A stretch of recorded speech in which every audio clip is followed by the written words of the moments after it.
Berabad-abad lalu, rempah telah menjadi komoditas bernilai tinggi.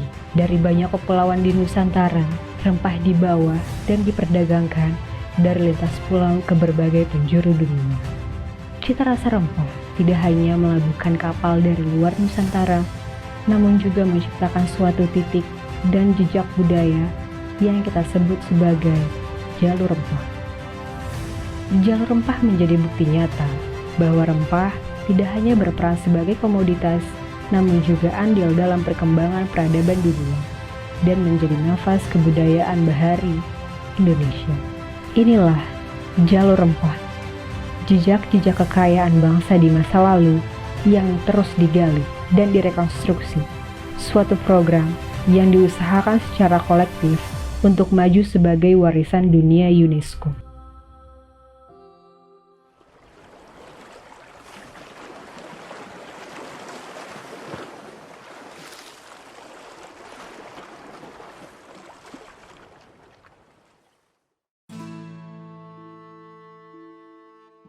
Ini adalah cerita tentang Indonesia di masa dahulu kala yang dikenal dengan nama Nusantara.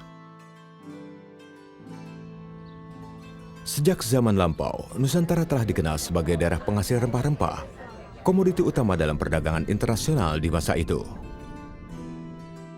Rempah-rempah telah lama digunakan penduduk Nusantara dan bangsa lain seperti bangsa Arab, India, Cina, dan Eropa untuk obat-obatan, sebagai bumbu masakan, dan pengawet makanan. Wilayah penghasil rempah di Nusantara dapat dibagi dalam dua daerah produksi. Daerah pertama adalah di bagian timur, yaitu Kepulauan Maluku dan Kepulauan Banda, yang menghasilkan cengkeh dan pala. Sementara di wilayah barat, yang terdiri atas Pulau Sumatera, Jawa, dan Kalimantan sebagai daerah penghasil lada. Emporium atau pusat perdagangan terbesar pada masa itu adalah Malaka. Kota ini menjadi tempat bertemunya berbagai pedagang Nusantara seperti Banten, Makassar, Banda, dan Ternate. Emporium tersebut terintegrasi dengan jalur perdagangan Asia. Para pedagang dari Cina, Arab, dan India membawa komoditas tekstil dan porselen. Tingginya harga rempah di pasar dunia mendorong bangsa Eropa untuk membeli komoditas itu langsung dari daerah asalnya. Penjelajah Eropa menemukan jalur ke Nusantara dengan memutari Afrika melalui Tanjung Harapan. Bangsa Eropa yang pertama di Nusantara adalah Portugis pada tahun 1510. Tahun 1511 dipimpin Alfonso de Albuquerque. Portugis kemudian menaklukkan Malaka dan memonopoli perdagangan di sana. Para pedagang tidak lagi bisa berdagang bebas. Mereka pun akhirnya pindah ke pelabuhan dagang lain. Salah satunya adalah Aceh yang terletak di ujung Pulau Sumatera. Dalam catatan VOC, Aceh dikatakan sebagai kota terbuka dengan jalan lebar yang berawal dari pintu masuk kota hingga menuju langsung ke istana para raja. Di timur Nusantara, pusat perdagangan terletak di Pelabuhan Makassar. Awal abad ke-17 merupakan masa kejayaan bagi wilayah ini. Di pesisir Jawa, Banten menjadi pusat perdagangan lada dan berkembang menjadi kota pelabuhan besar. Wilayah ini disinggahi oleh para pedagang dari Jawa, Arab, dan Cina. Tak hanya memproduksi sendiri, Banten juga menerima lada dari wilayah Bengkulu dan Palembang. Hingga abad ke-19 tercatat 135 daerah penghasil lada untuk Banten.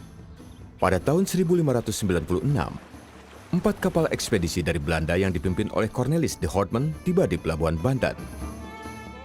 Kedatangan de Houtman ke Nusantara diikuti oleh perusahaan dagang lainnya asal Belanda.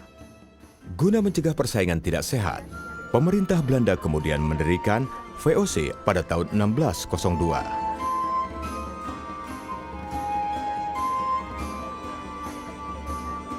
Pada tahun 1605, di bawah komando Stephen van der Hagen, menduduki Ambon dan menjadikan sebagai ibu kota penguasa Belanda di Asia Timur. Pemimpin tertinggi dijabat oleh Pieter Both. Tahun 1619, Gubernur Jenderal Jan Pieter Zoon berusaha menguasai wilayah Jayakarta. Daerah itu kemudian dinamai Batavia. Kota Batavia menjadi residensi Gubernur Jenderal. sekaligus pusat administratif Belanda. Batavia juga menjadi titik temu berbagai jalur pelayaran kompeni di wilayah Asia. Guna memonopoli perdagangan lada, VOC melakukan berbagai langkah untuk menundukkan Kesultanan Banten, termasuk melalui peperangan. Hingga akhirnya, Banten berhasil ditundukkan pada tahun 1684.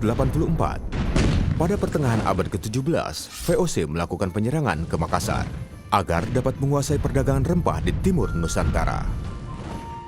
Dengan ditandatanganinya perjanjian bunganya, kesultanan itu akhirnya ditaklukkan pada tahun 1667. Penguasaan kota-kota tersebut membawa era baru bagi perdagangan Nusantara.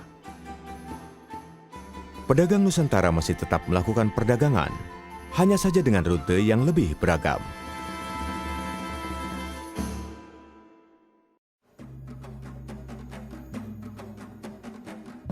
Perjalanan rempah-rempah Nusantara membawa kisah kejayaan maritim yang berkelindan dengan kesuraman kolonialisme. Jalur rempah membawa kekuatan yang menyatukan antar suku bangsa dan budaya dalam proses pembentukan bangsa Indonesia.